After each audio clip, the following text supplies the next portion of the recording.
Sa ilalim ng Dagat Pasipiko sa Dakong Isabela, matatagpuan raw ang labi ng isang misteryosong barko. Isang barkong maaring nagbago ng kasaysayan ng bansa. Naglayag mula China noong 1972.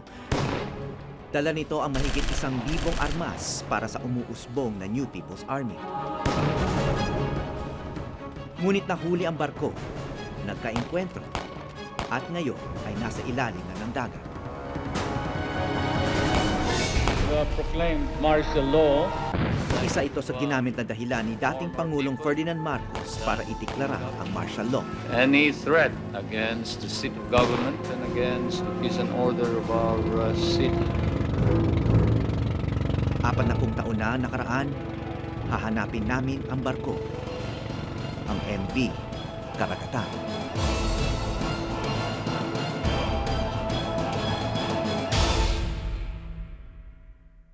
I would like to inform our people Bago ideklara ang martial law noong Setyembre 1972, naganap ang Plaza Miranda bombing noong Agosto 1971. but to everyone's capability to meet any threat against the seat of government and against the peace and order of our Binomba ang city. proclamation rally ng Liberal Party na kalaban ni Marcos.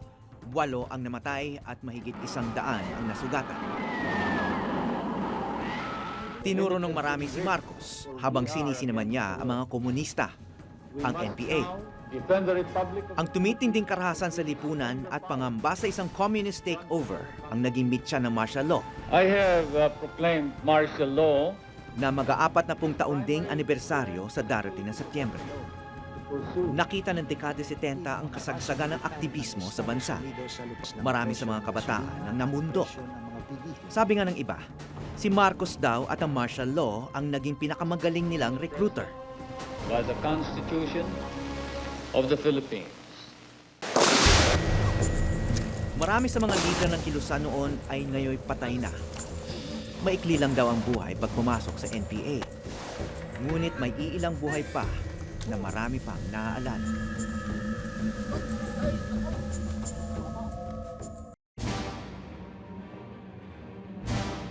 Isa sa pinakasikat na recruit ng kabila ay dating honor student ng eksklusibong De La Salle High School.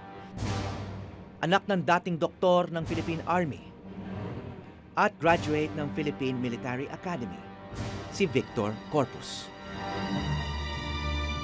Basically, it's the realization na ginagamit lang kami bilang miyembro ng armed forces para protektahan, to protect and preserve the vested interest of a few against the interest of the vast majority.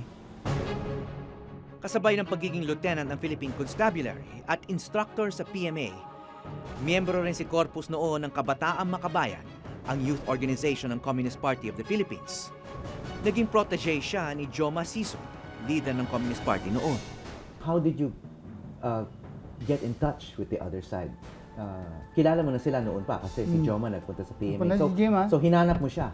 Hindi, nag-member kami ng Kabataang Makabayan at that time. Bilang isang officer. Kadete. At PMA cadet kayo, sumali kayo sa Kabataang Makabayan. Hindi ba bawal yon? Hindi, wala pang bawal nun eh. Oh. Dahil So hindi marami pa, kayo sa it's only a nationalist youth movement at that time eh. December 29, 1970, habang nasa bakasyon ng marami, nilusob ng puwersa ni Vic Corpus ang PMA Armory sa Baguio.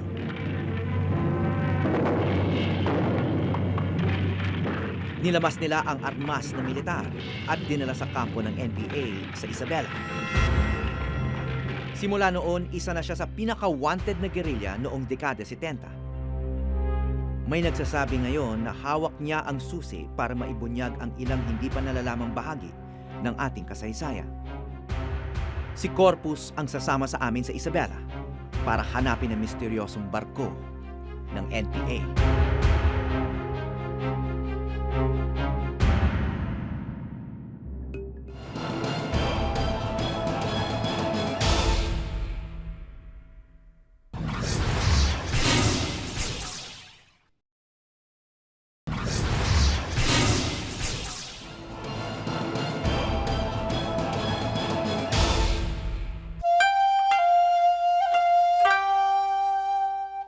Taong 1971, isang grupo ng mga Pilipino ang pinadala sa China ng Communist Party of the Philippines o CPP.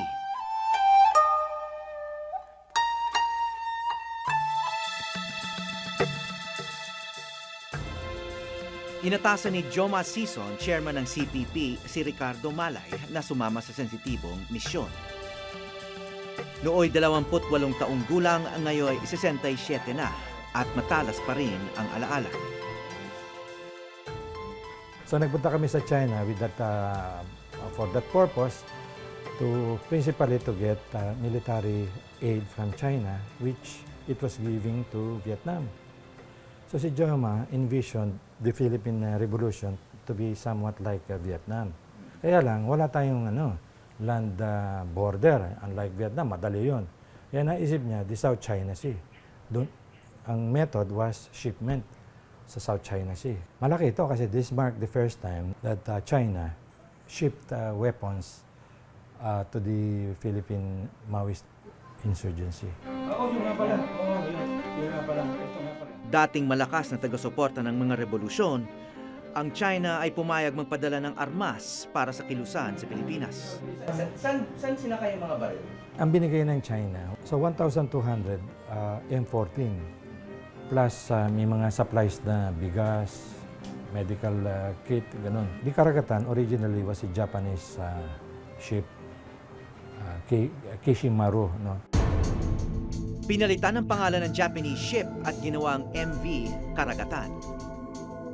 Yung team ni Vic Corpus, which was the NPA team that was to receive the weapons, nanggaling yan sa sa west and they crossed towards the to the east do sa Isabela for the first time.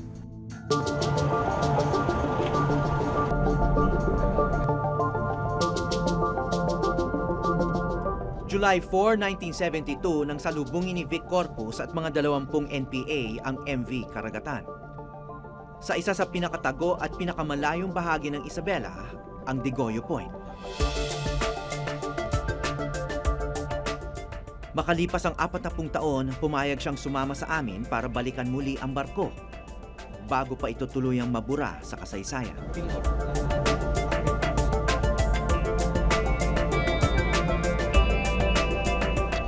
Bilang isang rebelding wanted ng gobyerno noon, naging matunog ang pangalang Vic Corpus. Kaya 4 na dekada man na nakalipas, may nakakaalala pa rin sa kanya rito. Yung MV Karagatan, nabalitaan niyo na yon? Ano yung pagkaalam niyo tungkol doon? Parang barko is yung nilabas doon sa PMA yung mga armas tapos sinakay yata sa barko ganun lang po yan yung narinig. Pero aywan kung totoo yung Commander Arthur Rencia yung Victor Corpus. Marami kami mga alias.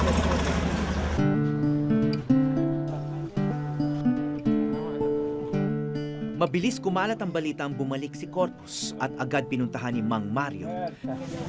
Kayo po ba si Mr. Mario? Ako po. Naging dati niyang bangkero sa Digoyo Point. Paano mo sila nakilala? May kampo po ako doon sa Dibinisa. Ay doon na rin po sila tumira noon. Sa inyo? Oo. Sa may bahay niyo? Oo.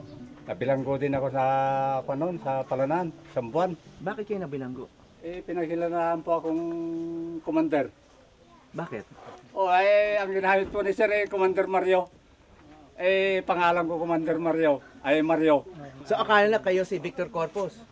Yung pang hinanal nila sa akin sa Palanan. Anong pakiramdam niyo ngayon na nakita niyo siya pagkatapos ng 40 taon?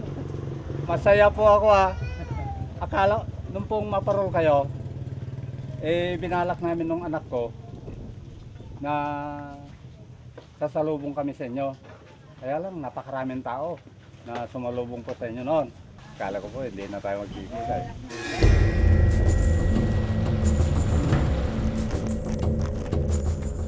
Unti-unting nagigising ang mga alaala ng malayong panahon. So mula noon, nakabalik na ba kayo rito sa bahagi na to? First time yung nakabalik ngayon? Minsan nang binagtas ni Corpus ang daang ito papuntang Isabela. pa nag-uumpisa. Pero di tulad ng biyahe namin ngayon, noon nilakad lang ni na Corpus ng 11 araw ang Sierra Madre para marating ang Digoyo Point. Saan kayo naglakad? Dito o mas mataas pa? Taas. Mas mataas pa? Bakit doon pa? Bakit hindi na banda rito? Dito kasi makikita kayo. Kasi mahaharang ka dito sa mga roads eh. May mga Trail. mga time na nagki-clear kami ng trail.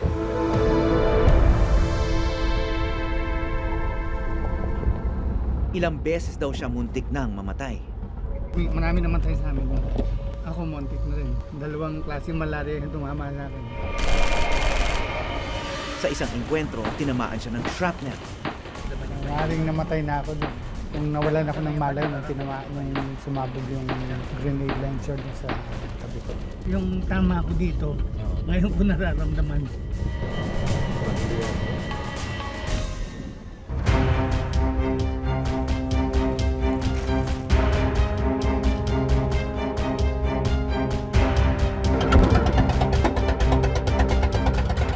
Pagkatapos ng mahigit 12 oras ng biyahe sa lupa, ngayon pa lang kami mag-uumpisang bumiyahe sa dagat. Papuntang Digoyo Point. Tinatayang 6 na oras pa ang tatahakin namin papuntang Digoyo. Ito rin ang huling yugto ng aming paglalakbay tungo sa nakaraan.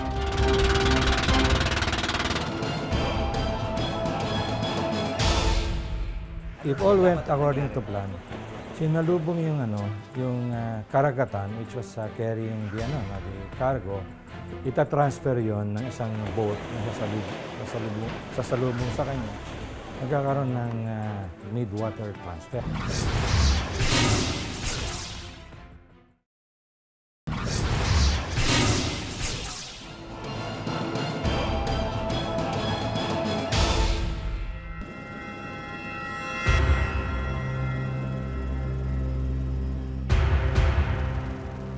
Siguro yun na yung pinakahirap na experience na naranasan ko.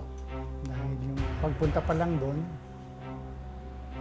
I think 11 days or more than 20 days. Sa loob ng kagubatan ng Northern Sierra Madre, pinamunuan ni Vic Corpus ang isang grupo ng mga gerilya. Kasama magiging NPA Supremo na si Rolly Quintanar. Sama-sama nilang hinarap ang banta ng sakit at gutom. There was a time na for 11 days wala kaming kinain kundi puro nyug, buko. Kasi wala na iba eh. Yung basic mission ng karagatan is to bring arms and other weapons, yung rocket launchers, aside from the M14s, mga rocket launchers at saka communication equipment na galing China. So ano dapat ang nangyari? If all went according to plan, sinalubong yung karagatan, which was carrying the cargo. Ita-transfer yon ng isang boat na sasalubong sa kanya. Nagkakaroon ng mid-water transfer. Tapos, dadali naman sa inland yon, sa shore.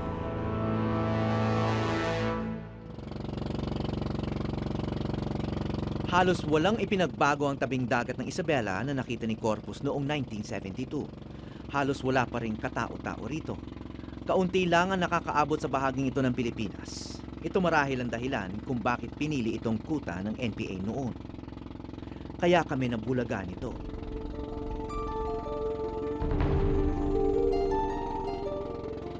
Nung huli kami pumunta rito, wilderness lahat ito. Walang kahit anong marka ng industriya o negosyo. Ngayon, sirang-sira na yung bundok na to. Ilang toneladang lupa ang hinahakot ng mga minero. Ito na kaya ang kinabukasan ng iba pang bahagi ng Isabela.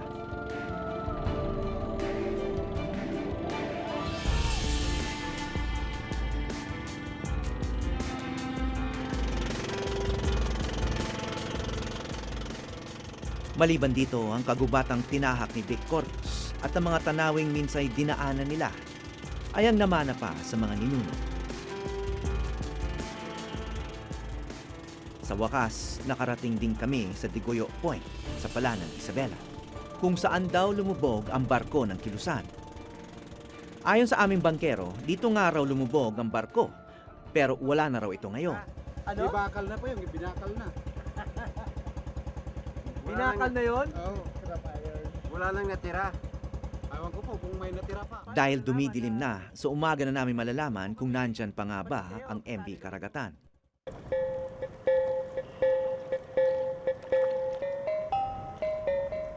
Unti-unti na rin nabibigyan liwanag ang kwento ng Karagatan. Ang isang piraso ng kwento, inilahad sa amin ni Muning, isang dumagat. Tapos nung dumating yung barko, anong nangyari? Nung dumating, yun ang binaba. Ano yung binaba? Yung mga gamit lang. Tapos, Tapos, nilusog nila kami doon sa loob. sa loob mismo. Sa loob mismo. Anong pakiramdam nyo noon? Aba, talagang parang kinigang kwan, lupa. Nakikinig na yayan na kwan, nauga. Takot kami talaga, takasan kami sa gubat. Nagtatakbuhan kayo sa gubat. Takbuhan kami sa gubat.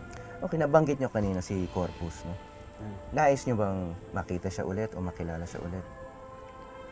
Ay kung makita ay maganda, makausap. Ay hindi na yata, hindi ko na alam kung patay na o buhay. Tagal na yun. At kung bigla nyo siyang nakita, magugulat ba kayo o matutuwa o ano, magiging Ay, reaction nyo? Masasaya. Hindi. Siyempre, Kita nyo yung mamang yan? Siya si Corpus.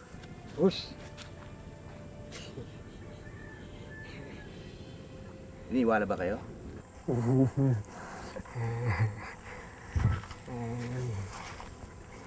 Kadensyo yun, hindi ay okay. Kadensyo. Kadensyo. Sa awa ng Panginoon, nagkita muna tayo. Sa awa ng Diyos. Hindi ko akalain na tayo ay hindi na magkita. Nagmula man sa magkaibang mundo, pinagbuklod sina Vic at Muning ng iisang kaganapan noong 1972. Sila yung nag-guide sa amin. Kung walang guide, pagka nakawala-wala ka sa gubat, mamamatay ka. Oo, mamamatay ka talaga. Dahil hindi mo na alam kung saan ka sumuot. Kaya utang namin sa kanila yung aming buhay. Tahimik mang naglayag ang MV Karagatan tungong Pilipinas. Isang di inaasahang pangyayari ang hahadlang sa misyon nito.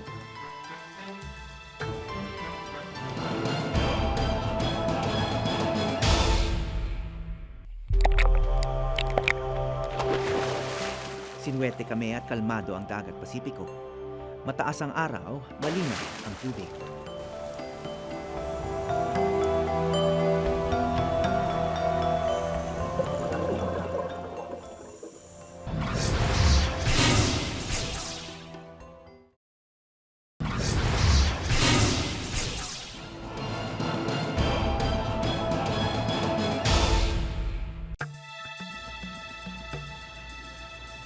Sikreto dapat ang pagdating ng MV Karagatan noong July 1972.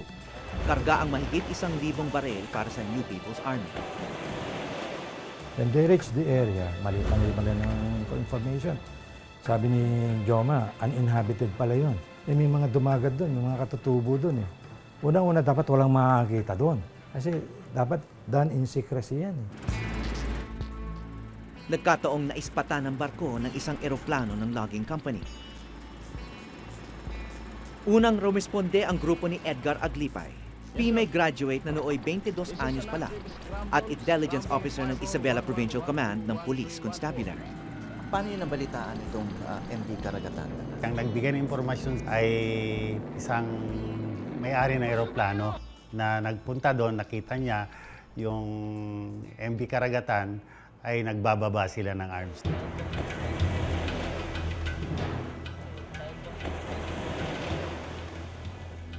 Tinake over namin yung ship.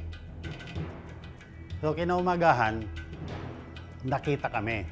Yung magliliwanag na nakita nila na nandun na kami at saka maliit lang pala, tagbot pala. So pinagbabaril kami. Pinagbabaril ang grupo ni Aglipay. Ang kanilang kalaban, ang dati niyang instructor sa PMA, si Victor Corpus. Mayroong mga nakapwesto ron, may nakapwesto rito. Tama, kasi pag nandito kayo, makikita nyo Kita hanggang na doon namin kung may lahat hanggang sa dumarating. dulo. Eh yung M14, kayang tamaan pati hanggang doon eh. Hanggang doon. Bagamat 40 taon nang nakaraan, hindi raw malilimutan ni Corpus sa mga bato kung saan nila inabangan ang mga sundalong naghahanap sa kanila. May mga tropa kami rito, dito, doon. Pero karamihan nakahilera dito. So dito kayo mismo nakapwesto? Oo, Naalala nyo pa? nagala. Tingnan mo. Wala silang kokoberan. Alam namin na galing sa palanan yung tropa. Kasi yung bangka na ginamit nila galing dito nung nagputukan. And then we established an ambush position. May tinamaan kayo? Ha? Lahat yung pumasok dyan na dati.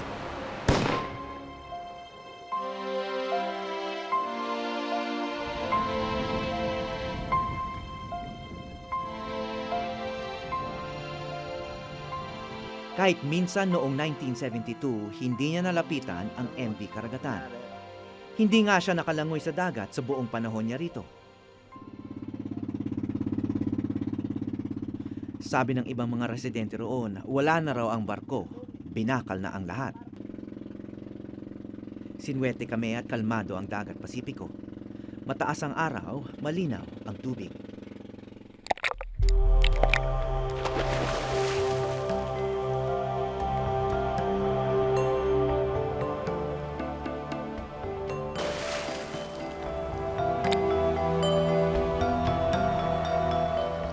Sa mababaw lang na tubig, nakita rin namin sa wakas ang MV Karagatan.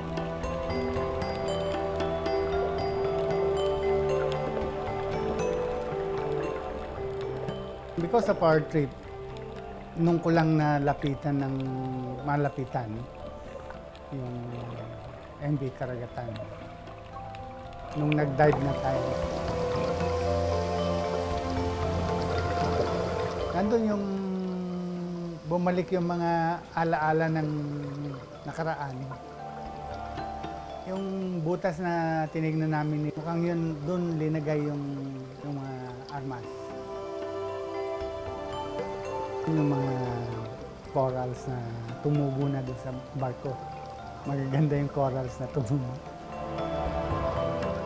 Napakaganda ng wreck ng Karagatan. Dami ng mga gandang coral yung tumutubo sa kanya, tapos ang ganda pa ng tama ng araw. Tapos para siyang playground, ang daming may mga pwedeng lusutan ng mga butas.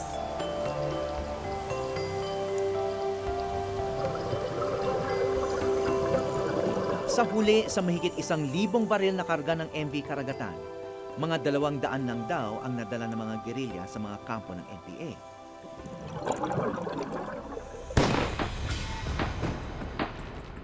Dahil dumagsa na ang mga sundalo, ang karamihan ng baril ay iniwan na nila Victor Corpus at nakumpiska ng militar. Kaya maaring sabihing isa ito sa kauna-unahang tagumpay ng militar laban sa NPA. The significance of that incident, kung hindi nasugpo yun, siguro mas marami tayong problema ngayon sa insurgency, or kung nagtagumpay sila, ay iba ng klaseng gobyerno tayo, di ba? Kung naging matagumpay itong misyon ng MV Karagatan at nakuha nyo lahat ng mga barel na ibinaba dyan at dumami yung mga NPA na may mga barel, no? Ano kaya ang nangyari nun? Palagay ko na bago ang kasaysayan ng Pilipinas. Sa kabila ng naudlot na misyon ng MV Karagatan, kasama ito sa mas malawak na plano ng mga komunista na udyukin si Marcos na maging mas marahas at dumami ang katulad ni Victor Corpus, mga nasyonalistang sasali sa NPA. Ayon sa librong The Red Revolution ni Greg Jones, kasama sa plano ng mga komunista noon ang pambobomba ng Plaza Miranda at marami pang target. proclaimed martial law. Kaya noong Setyembre 1972, binaba na nga ni Marcos ang kamay na bakal ng pamahalaan. Nasa martial law proclamation pa nga ang tungkol sa MV Karagatan.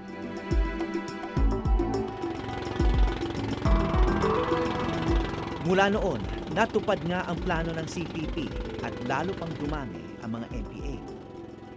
Si Vic Corpus tinuloy ang laban hanggang siya'y sumuko noong 1976.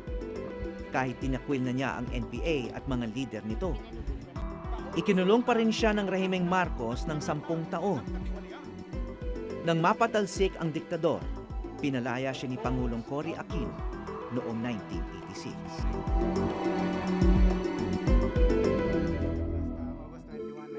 Bumalik siya sa Armed Forces of the Philippines at paglipas ng ilang taon ay naging general. Lahat ng kasamang gerilya ni Corpus sa Digoyo Point ay patay na. At kaunti na lang sa kanyang henerasyon ang buhay pa para maikwento ang panahong nakalipas. Sa napakarami pang hindi nalalaman tungkol sa dekada 70, may isang maliit na tanong tungkol sa MV Karagatan na hindi pa malinaw sa akin ang sagot. Sino bang nagpalubog ng makasaysayang barko ng NPA?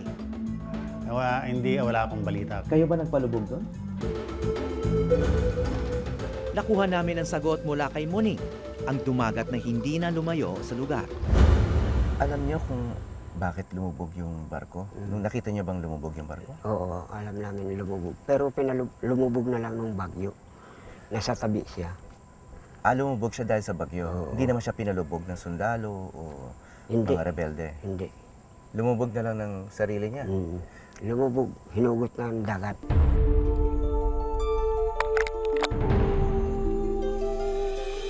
Bagamat nasa ilalim na ng dagat, ito'y isa ring monumento sa napakaraming kabataang Pilipinong nagbuwis ng buhay upang baguhin ang lipunan.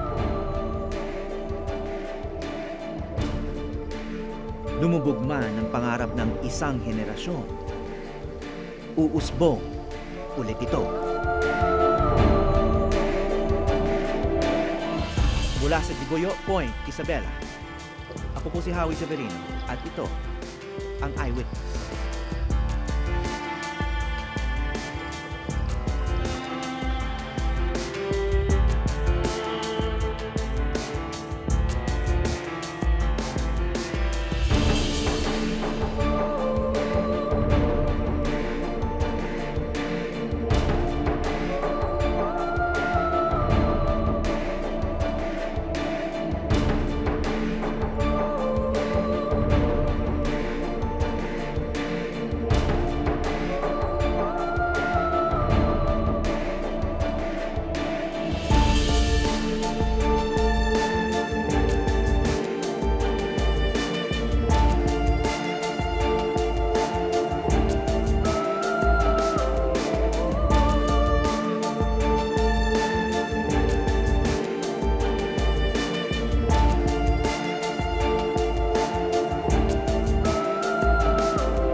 Maraming salamat sa pagtutok sa Eyewitness, mga kapuso. Ano masasabi niyo sa dokumentaryong ito? I-comment na yan at mag-subscribe sa GMA Public Affairs YouTube channel.